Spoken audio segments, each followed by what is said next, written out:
Hello दोस्तों, ये है स्टॉक मार्केट पैराडाइज। आज हम जिस स्टॉक की बात करने जा रहे हैं ये अब लोअर सर्किट में लग चुका है। इसका लोअर सर्किट है 5% का। और ये जो स्टॉक है ये लोअर सर्किट में लगने के बाद जो इसके शेयर होल्डर हैं उनको काफ़ी ज़्यादा प्रॉब्लम होने लगी है। वो पूछ रहे हैं कि अब ये कहाँ तक गिरेगा, क्योंकि ये 5 दिन से लगातार लोअर सर्किट में चल रहा है। तो आपको अगर ये लोअर सर्किट में दिख रहा है तो आपको ये भी लगना चाहिए कि ये स्टॉक कितनी तेज़ी से भागा है। पिछले एक महीने में ये कितनी तेज़ी से भागा है। 1 अक्टूबर को इसका आईपीओ आया था, यानी कि आईपीओ लिस्टिंग थी इस टाइम पे। यानी कि जो आईपीओ आपने अप्लाई किया था इस टाइम पे आपको लिस्टिंग देखने को मिली थी। जो आपके शेयर्स हैं वो आपको डीमेट अकाउंट में देखने को मिले थे 1 अक्टूबर को। तो उसके बाद ये स्टॉक बहुत तेज़ी से भागा है।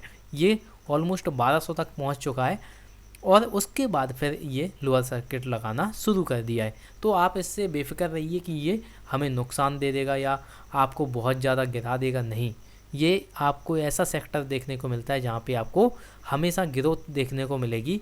कभी भी किसी भी टाइम आपको यहाँ पे जो भी है आपको यहाँ पे लॉस देखने को नहीं मिलेगा, क्योंकि ये जो सेक्टर है ये हमेशा ग्रोथ करता रहेगा। जब तक आप हैं, हम हैं, दूसरे देश हैं, तब तक ये सेक्टर ग्रोथ करता रहेगा। और ये सेक्टर और कोई नहीं, डिफेंस सेक्टर है। डिफेंस सेक्टर में हमेशा कोई ना कोई काम लगा ही रहता है, कोई ना कोई काम चलता ही रहता है। और कंपनी को बहुत ज़्यादा काम करना पड़ता है डिफेंस के लिए, जो कि किसी भी कंट्री के लिए ये काम कर सकती हैं। जिस कंपनी की हम बात कर रहे हैं उसका नाम है Paras defence and space technology limited. इसका अगर आप देखेंगे तो यहाँ पे लोअर सर्किट लगना शुरू हो गया था और ये लगातार लोअर सर्किट 5 दिनों से चल रहा है। अगर इस कंपनी का शेयर प्राइस देखें तो इसका शेयर प्राइस अभी 1027 रुपये है, जो कि 5 दिनों से आपको देखने को मिलेगा 2% के नुकसान पर। लेकिन अगर आप यहाँ पे देखें तो इसने जो हाई लगाया है वो लगाया 1200 रुपये का। यहाँ पे आपको 1200 रुपये का हाई देखने को मिलेगा।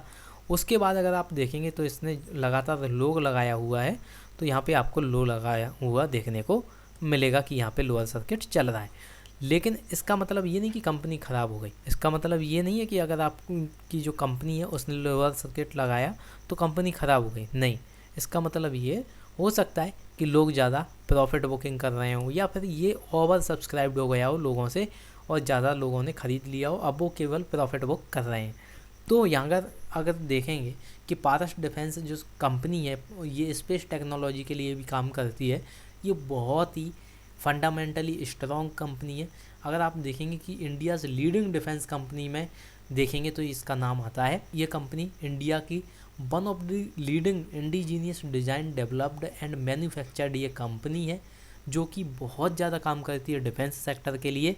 और डिफेंस सेक्टर के लिए आपको देखने को मिलेगा कि 45% रेवेन्यू आपको केवल डिफेंस सेक्टर से इस कंपनी में देखने को मिलेगा। ये company defence and space optics में आपको थर्मल इमेजिंग बनाती हुई दिखेगी, स्पेस इमेजिंग सिस्टम बनाती हुई दिखेगी।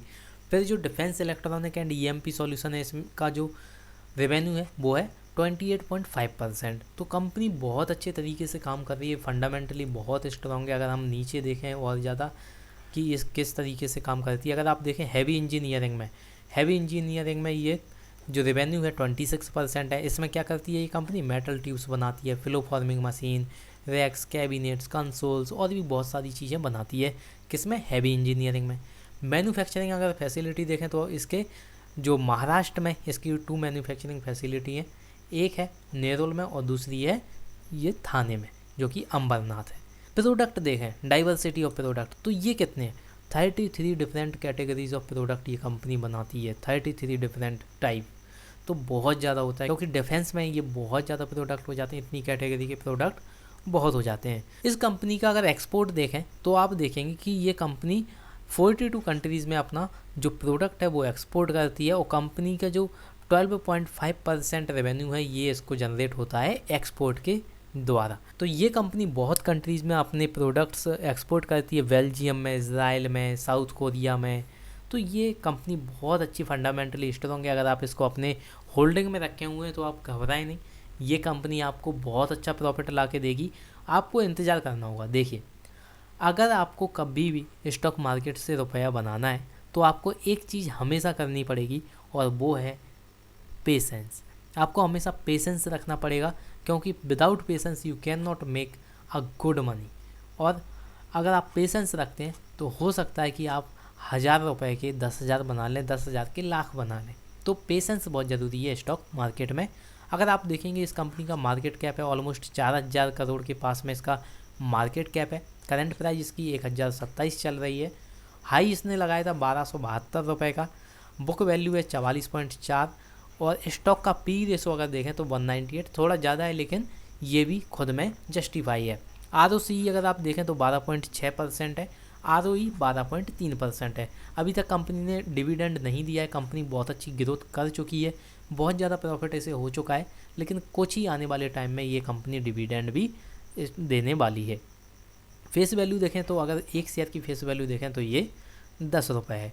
अब देखते हैं हम कि किस तरीके से कंपनी की हमें जो प्रॉफिट है वो हमें देखने को मिलते हैं। बैलेंस शीट में अगर हम देखेंगे तो जो कैपिटल है वो 5 करोड़ यहाँ पे देखने को मिलता है 2017 में, फिर 6 करोड़ 18 में, 6 करोड़ 19 में और 28 करोड़ देखने को मिलता है हमें 2020 में। 2021 का अभी डेटा है नहीं, उसका जैसे ही डेटा आता है उसका हम निकाल के आपको बता देंगे। यहाँ पे आप देखेंगे रिजर्व जो है वो 27 करोड़ के हैं, 118, 147 और 145, यानी कि जो रिजर्व हैं वो बहुत अच्छे हैं कंपनी के पास। अब अगर हम देखें कि बोरोइंग किस तरीके से ली हुई है तो कंपनी को अभी बोरोइंग है 103 करोड़ की। अब हम अगर क्वार्टर में, इसका कोई भी हमारे पास डेटा है नहीं क्योंकि ये कंपनी बहुत नई है, अभी बहुत ही ज़्यादा नई है और ये अभी लिस्ट हुई है जो कि स्टॉक मार्केट में इसका IPO आया था 1 अक्टूबर को। प्रॉफिट अगर देखें हम इस कंपनी का प्रॉफिट और लॉस किस तरीके से होते हैं, यहाँ पे आप देखेंगे सेल्स इसकी 48 थी 17 में, 2018 में 143, फिर 154 और अब चल रही है 147। एक्सपेंसेस इसके 40 करोड़, 102 करोड़, 111 करोड़ और 107 करोड़।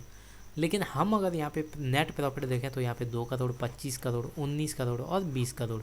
2021 का डेटा अभी हमारे पास है नहीं, जैसे ही डेटा आता है नेट प्रॉफिट का ये भी हम आपको बता देंगे। तो इसमें आपको कोई भी प्रॉब्लम नहीं होनी चाहिए कि आप सोचें कि कंपनी बहुत बेकार है, अगर लोअर सर्किट लग चुका है तो कंपनी हमें डुबा देगी। नहीं, मैं तो कहता हूँ आप जितनी कंपनी जितना ज़्यादा नीचे जाती है आप उतनी ज़्यादा होल्डिंग और कर लें और अपने डीमेट अकाउंट में इसकी जो शेयर्स हैं वो ऐड करें, क्योंकि ये कंपनी आपको लॉन्ग टर्म में बहुत ज़्यादा प्रॉफिट देने वाली है। ये कंपनी, ये सेक्टर बहुत ज़्यादा ग्रोथ के लिए अभी इसके पास बहुत ज़्यादा रूम है। तो प्रमोटर्स अगर आप यहाँ पे देखेंगे तो 58 यानी 59% आपको देखने को मिलेंगे प्रमोटर्स, 4% इसमें होल्डिंग आपको देखने को मिलेगी फॉरेन जो इन्वेस्टर्स होते हैं उनकी, 7.60 आपको डोमेस्टिक इंस्टीट्यूशनल की यहाँ पे फंड होल्डिंग देखने को मिलेगी और पब्लिक यहाँ पे आपको देखने को मिलेगी 29%। तो बहुत अच्छी आपको यहाँ पे देखने को मिल रही है प्रमोटर्स की जो परसेंटेज है वो बहुत अच्छी देखने को मिल रही है और फॉरेन इन्वेस्टर जो हैं डोमेस्टिक इंस्टीट्यूशंस जो हैं उनकी भी बहुत अच्छी आपको होल्डिंग देखने को मिल रही है। तो ये रहा कंपनी का पूरी तरीके से एनालिसिस की आपको इस कंपनी में क्या क्या देखने को मिलता है और आपको इस कंपनी पे बिल्कुल भरोसा रखना है क्योंकि ये कंपनी आने वाले टाइम में आप बहुत ज़्यादा प्रॉफिट करके देगी। अगर आपने डीमेट अकाउंट ओपन नहीं किया है तो मैंने लिंक डिस्क्रिप्शन बॉक्स में दे दी है। आप स्टॉक एक बहुत ही अच्छा ब्रोकरेज हाउस है, अगर आप चाहें तो आप यहाँ पे अपना डीमेट अकाउंट ओपन कर सकते हैं और अपनी होल्डिंग इन्वेस्टिंग जो करियर है उसे स्टार्ट कर सकते हैं।